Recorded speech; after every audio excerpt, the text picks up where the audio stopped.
Hi, I'm Dave Dinkle, and these are my 2-minute HUD tips. Example number 3. These are recent wholesale deals where students, investors, use no money and no credit to do wholesale deals. This is the top half of the A to B HUD, and of course the most important part is how much was paid, $455,500. Now if you're immediately thinking, who can afford $455,500? This is a no money transaction from the student investor. Here's the bottom half of the HUD. You'll notice first of all, no earnest money deposit by the student. Next most important thing is a deed restriction because of HAFA money. December 31st of 2016, HAFA funding expired. However, a number of transactions that were already in place but hadn't closed were carried forward, in some cases as much as 6 months. So the HAFA money was still allocated, but attached to the HAFA money was a 30-day deed restriction, very simply meaning the student or investor could not sell it for 30 days. This is the amount of the transactional funding needed,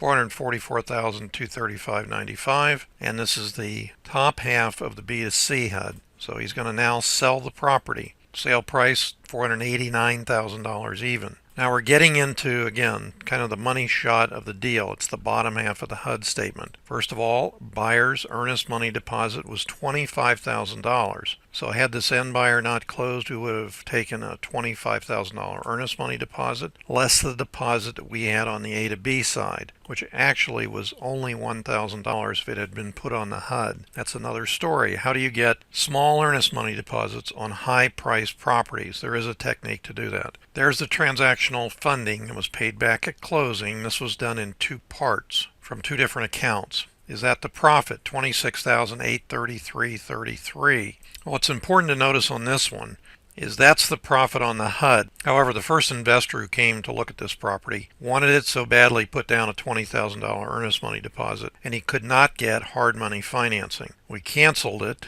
because he didn't come back by the closing date and kept his $20,000 earnest money deposit. He came back again and gave us a second $10,000 earnest money deposit and said he was positive he could close. He couldn't close. So instead of keeping the $10,000, we kept 6, gave him 4 back. So the profit on this transaction was $52,833.33. Why not you?